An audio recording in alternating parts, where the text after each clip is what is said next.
नमस्कार साथियों। प्रस्तुत है हिंदी साहित्यकार मुंशी प्रेमचंद जी द्वारा 1931 में रचित प्रसिद्ध उपन्यास गबन का 17वां भाग। चाय पार्टी में कोई विशेष बात नहीं हुई। रतन के साथ उनकी एक नाते की बहन और थी। वकील साहब ने आए थे। दयानाथ ने उतनी देर के लिए घर से टल जाना ही उचित समझा। हाँ, रमेश बाबू बरामदे में बराबर खड़े रहे। रमा ने कई बार चाहा कि उन्हें पार्टी में शरीक कर ले, पर रमेश में इतना साहस न था। जालपा ने दोनों मेहमानों को अपनी सास से मिलाया। ये युवतियाँ उन्हें कुछ ओछी जान पड़ी। उनका सारे घर में दौड़ना, धम धम करके कोठे पर जाना, छत पर इधर उधर उचकना, खिलखिलाकर हंसना उन्हें हुड़दंगपन मालूम होता था। उनकी नीति में बहू बेटियों को भारी और लज्जाशील होना चाहिए। आश्चर्य यह था कि आज जालपा भी उन्हीं में मिल गई थी। रतन ने आज कंगन की चर्चा तक न की थी। अभी तक रमा को पार्टी की तैयारियों से इतनी फुर्सत नहीं मिली थी कि गंगू की दुकान तक जाता। उसने समझा था गंगू को 600 रुपये दे दूंगा तो पिछले हिसाब में जमा हो जाएंगे, केवल 250 रुपये रह जाएंगे। इस नए हिसाब में 600 और मिलाकर फिर 800 रुपये रह जाएंगे। इस तरह उसे अपनी साख जमाने का सुअवसर मिल जाएगा। दूसरे दिन रमा खुश होता हुआ गंगू की दुकान पर पहुंचा और रौब से बोला, क्या रंग ढंग है महाराज, कोई नई चीज़ बनवाई है इधर? रमा के टाल मटोल से गंगू इतना विरक्त हो गया था कि आज कुछ रुपये मिलने की आशा भी उसे प्रसन्न न कर सकी। शिकायत के ढंग से बोला, बाबू साहब, चीज़ें कितनी बनी और कितनी बिकी? आपने तो दुकान पर आना ही छोड़ दिया। इस तरह की दुकानदारी हम लोग नहीं करते। 8 महीने हुए आपके यहाँ से 1 पैसा भी नहीं मिला। रमानाथ भाई, खाली हाथ दुकान पर आते शर्म आती है। हम उन लोगों में नहीं जिनसे तकाजा करना पड़े। आज ये 600 रुपये जमा कर लो और एक अच्छा सा कंगन तैयार कर दो। गंगू ने रुपये लेकर संदूक में रखे और बोला, बन जाएंगे, बाकी रुपये कब तक मिलेंगे? रमानाथ, बहुत जल्द। गंगू, हाँ बाबूजी, अब पिछला साफ कर दीजिए।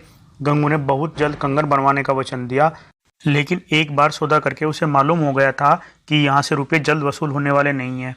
नतीजा यह हुआ कि रमा रोज़ तकाजा करता और गंगू रोज़ टालता। कभी कारीगर बीमार पड़ जाता, कभी अपनी स्त्री की दवा कराने ससुराल चला जाता, कभी उसके लड़के बीमार हो जाते। 1 महीना गुजर गया और कंगन न बने।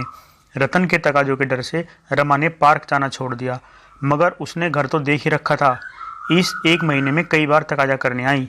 आखिर जब सावन का महीना आ गया तो उसने एक दिन रमा से कहा, वह सुअर नहीं बना कर देता तो किसी और कारीगर को क्यों नहीं दे देते? रमानाथ, उस पाजी ने ऐसा धोखा किया कि कुछ न पूछो। बस रोज़ आजकल क्या करता है, मैंने बड़ी भूल की जो उसे पेशगी रुपये दे दिए। अब उससे रुपये निकालना बहुत ही मुश्किल है। रतन, आप मुझे उसकी दुकान दिखा दीजिए, मैं उसके बाप से भी वसूल कर लूँगी।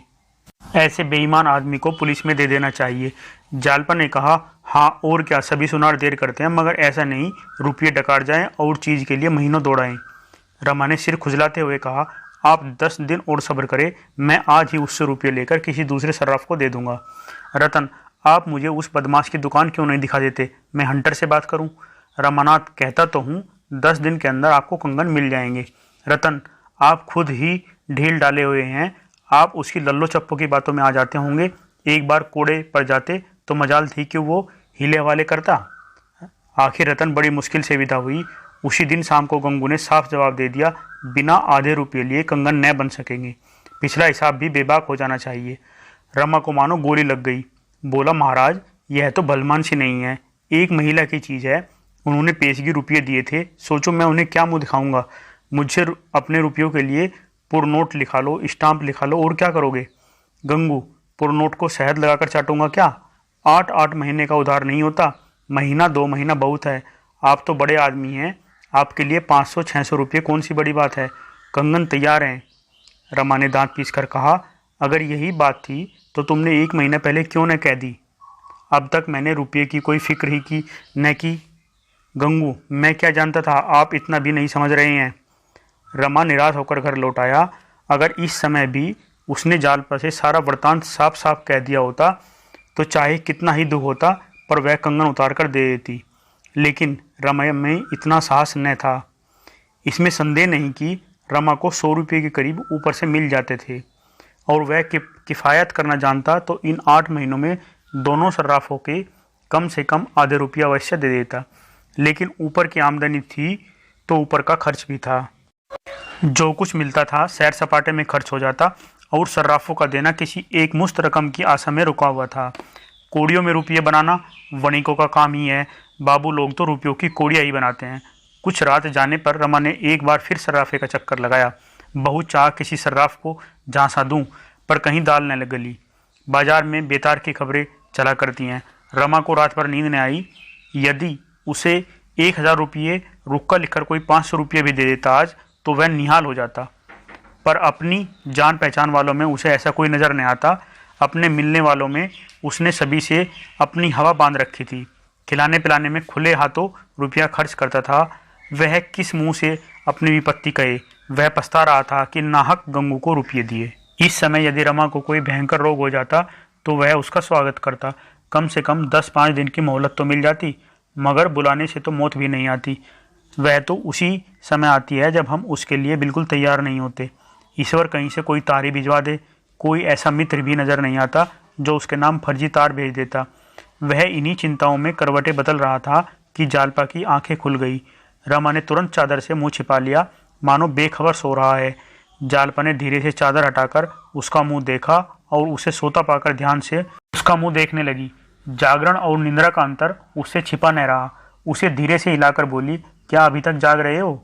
रमानाथ, क्या जाने क्यों नींद नहीं आ रही। पड़े पड़े सोचता था कुछ दिनों के लिए कहीं बाहर चला जाऊं, कुछ रुपये कमा लाऊं। जालपा, मुझे भी लेते चलोगे न? रमानाथ, तुम्हें प्रदेश में कहाँ लिए लिए फिरूंगा। जालपा, तो मैं यहाँ अकेली रह चुकी, मगर जाओगे कहाँ? रमानाथ, अभी कुछ निश्चय नहीं कर सका हूँ। जालपा, तुम्हारे मन में जरूर कोई ऐसी बात है जो तुम मुझसे छिपा रहे हो। कई दिनों से देख रही हूँ तुम चिंता में डूबे रहते हो। मुझसे क्यों नहीं कहते?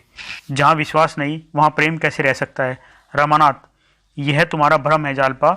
मैंने तो तुमसे कभी पर्दा नहीं रखा। जालपा, तो तुम मुझे सचमुच दिल से चाहते हो? रमानाथ, यह क्या मुंह से कहूँगा जब भी। जालपा, मैं आदर्श पत्नी नहीं हूँ, इसे मैं खूब जानती हूँ। पति सेवा अब तक मैंने नाम को भी नहीं की। ईश्वर की दया से तुम्हारे लिए अब तक कष्ट सहने की जरूरत ही नहीं पड़ी। घर गृहस्थी का कोई काम मुझे नहीं आता। जो कुछ सीखा यहीं सीखा। फिर तुम्हें मुझसे क्यों प्रेम है?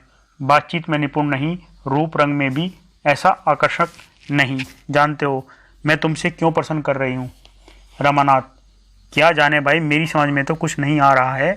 जालपा, मैं इसलिए पूछ रही हूँ कि तुम्हारे प्रेम को स्थायी बना सकूँ। रमानाथ, मैं कुछ नहीं जानता जालपा, ईमान से कहता हूँ तुम में कोई कमी नहीं है, कोई दोष नहीं है। यह बात आज तक मेरे ध्यान में नहीं आई, लेकिन तुमने मुझ में कौन सी ऐसी बात देखी? न मेरे पास धन है न रूप है, बताओ। जालपा, बता दूं, मैं तुम्हारी सज्जनता पर मोहित हूँ। तुम अब भी मुझसे किसी किसी बात में पर्दा रखते हो। रमानाथ, यह तुम्हारी केवल शंका है जालपा। मैं दोस्तों से भी कोई दुराव नहीं रखता। फिर तुम तो मेरी पत्नी हो। जालपा, मेरी तरफ देखकर बोलो, आंखें नीची करना मर्दों का काम नहीं है। रमा के जी में एक बार फिर आया कि अपनी कठिनाइयों की कथा कह सुनाऊं, लेकिन मिठा गौरव ने फिर उसकी जबान बंद कर दी। जालपा जब उससे पूछती सर्राफों को रुपये देते जाते हो या नहीं, तो वह बराबर कहता, हाँ, कुछ न कुछ हर महीने दे देता हूँ। पर आज रमा की दुर्बलता ने जालपा के मन में एक संदेह पैदा कर दिया। वह उसी संदेह को मिटाना चाहती थी। जरा देर बाद उसने पूछा, सर्राफ के तो अभी सब रुपये अदा न हुए होंगे? रमानाथ, अब थोड़े ही बाकी हैं। जालपा, कितने बाकी होंगे? कुछ हिसाब किताब लिखते हो? रमानाथ, हाँ, लिखता क्यों नहीं, 700 से कुछ कम ही होंगे। जालपा, तब तो पूरी गठरी है। तुमने कहीं रतन के रुपये तो नहीं दे दिए उनको? रमा दिल में कांप रहा था, कहीं जालपा यह प्रश्न न कर बैठे। आखिर उसने यह प्रश्न पूछ ही लिया। उस वक्त भी यदि रमा ने साहस करके सच्ची बात स्वीकार कर ली होती तो शायद उसके संकटों का अंत हो जाता। जालपा 1 मिनट तक अवश्य सन्नाटे में आ जाती। संभवतः क्रोध और निराशा के आवेश में 2-4 कटु शब्द मुंह से निकालती, लेकिन फिर शांत हो जाती। दोनों मिलकर कोई न कोई युक्ति सोच निकालते। जालपा यदि रतन से यह रहस्य कह सुनाती तो रतन अवश्य मान जाती। पर हाय रे आत्मगौरव! रमा ने यह बात सुनकर ऐसा मुंह बना लिया मानो जालपा ने उस पर कोई निष्ठुर प्रहार किया हो। बोला, रतन के रुपये क्यों देता? आज चाहूँ तो 2-4 हजार का माल ला सकता हूँ। कारीगरों की आदत देर करने की होती है। सुनार की खटाई मशहूर है, बस और कोई बात नहीं। 10 दिन में या तो चीज़ ही लाऊंगा या रुपये वापस कर दूंगा। मगर यह शंका तुम्हें क्यों हुई? पराई रकम भला मैं अपने खर्च में कैसे लाता? जालपा, कुछ नहीं, मैंने यूं ही पूछा था। जालपा को थोड़ी देर में नींद आ गई, पर रमा फिर उसी उधेड़ बुन में पड़ा रहा। कहाँ से रुपये लाए? अगर वह रमेश बाबू से साफ साफ कह दे तो वह किसी महाजन से रुपये दिला देंगे, लेकिन नहीं, वह उनसे किसी तरह न कह सकेगा। उसमें इतना साहस न था। उसने प्रातःकाल नाश्ता करके दफ्तर की राह ली। शायद वहाँ कुछ प्रबंध हो जाए। कौन प्रबंध करेगा, इसका उसे ध्यान न था। जैसे रोगी वैद्य के पास जाकर संतुष्ट हो जाता है, पर वह यह नहीं जानता मैं अच्छा हूँगा या नहीं। यही दशा इस समय रमा की थी। दफ्तर में चपरासी के सिवा और कोई न था। रमा रजिस्टर खोलकर अंकों की जांच करने लगा। कई दिनों से मीजान नहीं दिया था, पर बड़े बाबू के हस्ताक्षर मौजूद थे। अब मीजान दिया तो 2500 निकले। एकाएक उसे एक बात सूझी, क्यों न 2500 की जगह मीजान 2000 लिख दूं। रसीद बही की जांच कौन करता है? अगर चोरी पकड़ी भी गई तो कह दूंगा कि मीजान लगाने में गलती हो गई। मगर इस विचार को उसने मन में टिकने न दिया। इस भय से कहीं चित्त चंचल न हो जाए, उसने पेंसिल के अंकों पर रोशनाई उधर दी और रजिस्टर को दराज में बंद करके इधर उधर घूमने लगा। इक्की दुक्की गाड़ियां आने लगी। गाड़ी वालों ने देखा बाबू साहब आज यहीं हैं, तो सोचा जल्दी से चुंगी देकर छुड़की पर जाएं। रमा ने इस कृपा के लिए दस्तूरी की दूनी रकम वसूल की और गाड़ी वालों ने शौक से दी, क्योंकि यही मंडी का समय था और 12 से 1 बजे तक चुंगी घर से फुर्सत पाने की दशा में 24 घंटे का हर्ज होता था। मंडी 10-11 बजे के बाद बंद हो जाती थी। दूसरे दिन का इंतजार करना पड़ता था। अगर भाव रुपये में आधा पाव भी गिर गया तो सैकड़ों के मत्थे गई। 10-5 रुपये का बल खा जाने से उन्हें क्या आपत्ति हो सकती थी। रमा को आज ये नई बात मालूम हुई। सोचा आखिर सुबह को मैं घर पर ही बैठा रहता हूँ, अगर यहाँ आकर बैठ जाऊँ तो रोज़ 10-5 रुपये हाथ आ जाएं। फिर तो 6 महीने में सारा झगड़ा साफ हो जाए। मान लो रोज़ यह चांदी न होगी, 15 न सही 10 मिलेंगे, 5 मिलेंगे। अगर सुबह को रोज़ 5 रुपये मिल जाएं और इतने ही दिन भर में मिल जाएं तो 5-6 महीने में मैं ऋण से मुक्त हो जाऊँ। उसने दराज खोलकर फिर रजिस्टर निकाला। यह हिसाब लगा लेने के बाद अब रजिस्टर में हेर फेर कर देना उसे इतना भयंकर न जान पड़ा। जैसे नया रंगरूट जो पहले बंदूक की आवाज़ से चौंक पड़ता है, आगे चलकर गोलियों की वर्षा में भी नहीं घबराता। रमा दफ्तर बंद करके भोजन करके घर जाने ही वाला था कि एक बिसाती का ठेला आ पहुंचा। रमा ने कहा लौटकर चुंगी लूँगा। बिसाती ने मिकेत करनी शुरू की। उसे कोई बड़ा जरूरी काम था। आखिर 10 रुपये पर मामला ठीक हुआ। रमा ने चुंगी ली, रुपये जेब में रखे और घर चला। 25 रुपये केवल 2-2.5 घंटे में ही आ गए। अगर 1 महीने भी यह औसत रही तो पल्ला पार है। उसे इतनी खुशी हुई कि वह भोजन करने घर न गया, बाजार से भी कुछ नहीं मंगवाया। रुपये भुनाते हुए उसे 1 रुपया कम हो जाने का ख्याल हुआ। वह शाम तक बैठा काम करता रहा। 4 रुपये और वसूल हुए। चिराग जले वह घर चला तो उसके मन पर से चिंता और निराशा का बहुत कुछ बोझ उतर चुका था। अगर 10 दिन यही तेजी रही तो रतन से मुंह चुराने की नौबत न आएगी। 9 दिन गुजर गए। रमा रोज प्रातः दफ्तर जाता और चिराग जले लौटता। वह रोज यही आशा लेकर जाता कि आज कोई बड़ा शिकार फंस जाएगा, पर वह आशा न पूरी होती। इतना ही नहीं, पहले दिन की तरह फिर कभी भाग्य का सूर्य न चमका। फिर भी उसके लिए कुछ कम श्रेय की बात न थी कि 9 दिनों में ही उसने 100 रुपये जमा कर लिए थे। उसने 1 पैसे का पान भी न खाया था। जालपा ने कई बार कहा चलो कहीं घूम आवे, तो उसे भी उसने बातों में ही टाला। बस कल का दिन और था। कल आकर रतन कंगन मांगेगी तो उसे वह क्या जवाब देगा। दफ्तर से आकर वह इसी सोच में बैठा हुआ था, क्या वह 1 महीना भर के लिए न मान जाएगी। उसे विश्वास था कि मैं उससे चिकनी चुपड़ी बातें करके राजी कर लूँगा। अगर उसने जिद की तो मैं उससे कह दूंगा सर्राफ रुपये नहीं लौटाता। सावन के दिन थे, अंधेरा हो चला था। रमा सोच रहा था रमेश बाबू के पास जाकर 2-4 बाजियाँ खेलाऊँ, मगर बादलों को देख देख कर रुक जाता था। इतने में रतन आ पहुँची। वह प्रसन्न न थी, उसकी मुद्रा कठोर हो रही थी। आज वह लड़ने के लिए घर से तैयार होकर आई और मुरव्वत और मुलाहजे की कल्पना को भी कोसों दूर रखना चाहती है। जालपा ने कहा तुम खूब आई, आज मैं भी ज़रा तुम्हारे साथ घूम आऊँगी। इन्हें काम के बोझ में आजकल सिर उठाने की भी फुर्सत नहीं है। रतन ने निष्ठुरता से कहा मुझे आज तो बहुत जल्द घर लौट जाना है, बाबूजी को कल की याद दिलाने आई हूँ। रमा उसका लटका हुआ मुंह देखकर मन ही मन में सहम रहा था। किसी तरह से उसे प्रसन्न करना चाहता था। बड़ी तत्परता से बोला जी हाँ खूब याद है, अभी सर्राफ की दुकान से चला आ रहा हूँ। रोज़ सुबह शाम घंटे भर हाजिरी देता हूँ, मगर इन चीज़ों में समय बहुत लगता है।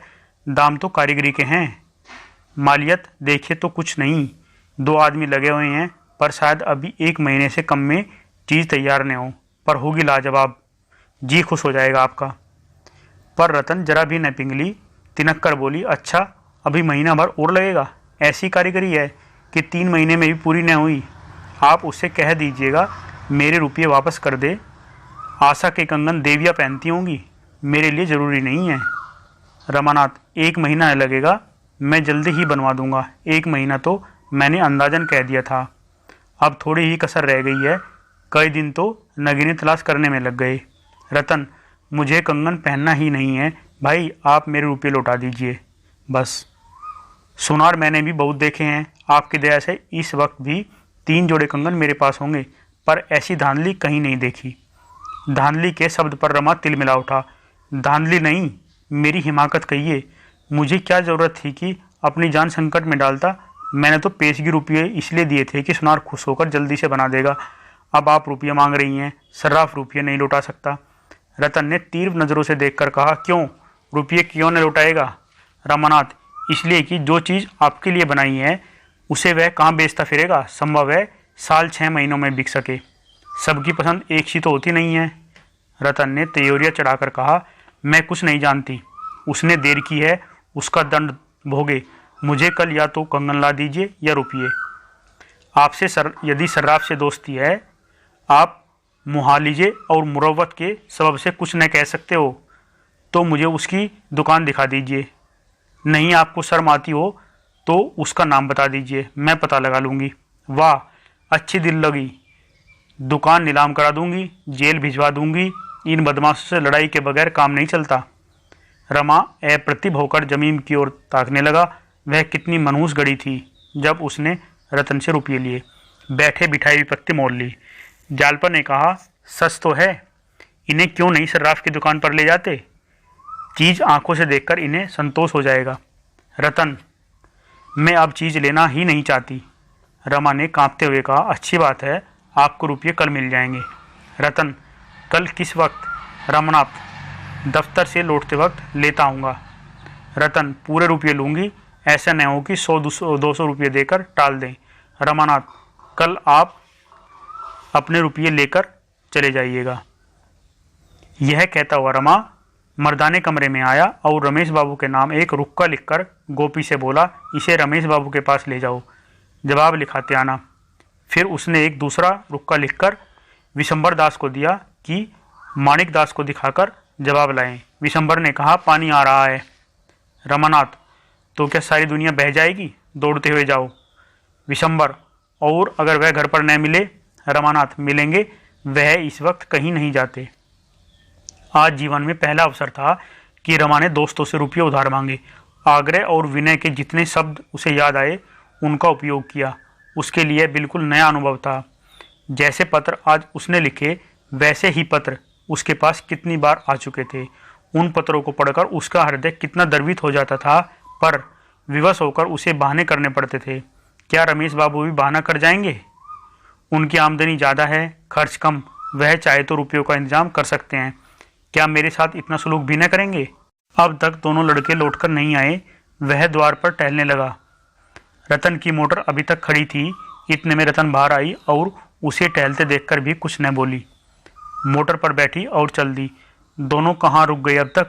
कहीं खेलने लगे होंगे। शैतान तो हैं ही दोनों। जो कहीं रमेश रुपये दे दे तो चांदी है। मैंने 200 नाहक मांगे, शायद इतने रुपये उसके पास न हों। ससुराल वालों की नोच खसोट से कुछ रहने भी तो नहीं पाता। माणिक चाहे तो 1500 दे सकता है, लेकिन देखा चाहिए। आज परीक्षा हो जाएगी। आज अगर इन लोगों ने रुपये न दिए तो फिर बात भी न करूँगा इनसे। किसी का नौकर नहीं हूँ कि जब वह शतरंज खेलने को बुलाए तो दौड़ा चला जाऊँ। रमा किसी की आहट पाता तो उसका दिल जोर से धड़कने लगता था। आखिर विशंबर लौटा। माणिक ने लिखा था, आजकल बहुत तंग हूँ, मैं तो तुम्ही से पैसे मांगने वाला था। रमा ने पुर्जा फाड़ कर फेंक दिया। मतलब ही कहीं का। अगर सब इंस्पेक्टर ने मांगा होता तो पुर्जा देखते ही रुपये लेकर दौड़े जाते। खैर देखा जाएगा, चुंगी के लिए माल तो आएगा ही, इसकी कसर तब निकल जाएगी। इतने में गोपी भी लौटा। रमेश ने लिखा था, मैंने अपने जीवन में 2-4 नियम बना लिए हैं और बड़ी कठोरता से उनका पालन करता हूँ। उनमें से एक नियम यह भी है कि मित्रों से लेन देन का व्यवहार न करूँगा। अभी तुम्हें अनुभव नहीं हुआ है, लेकिन कुछ दिनों में हो जाएगा कि जहाँ मित्रों से लेन देन शुरू हुआ वहाँ मनमुटाव होते देर नहीं लगती। तुम मेरे प्यारे दोस्त हो, मैं तुमसे दुश्मनी नहीं करना चाहता, इसलिए मुझे क्षमा करो। रमा ने इस पत्र को भी फाड़कर फेंक दिया और कुर्सी पर बैठकर दीपक की ओर टकटकी बांधकर देखने लगा। दीपक उसे दिखाई देता था, इसमें संदेह है। इतना ही एकाग्रता से वह कदाचित आकाश की काली अभेद मेघ राशि की ओर ताकता। मन की दशा वह भी होती है जब आंखें खुली होती है और कुछ नहीं सूझता, कान खुले होते हैं और कुछ सुनाई नहीं देता। भाग 17 यहीं पर समाप्त होता है। जय हिंद। प्लीज़ चैनल को लाइक, शेयर और सब्सक्राइब जरूर कर लें। धन्यवाद।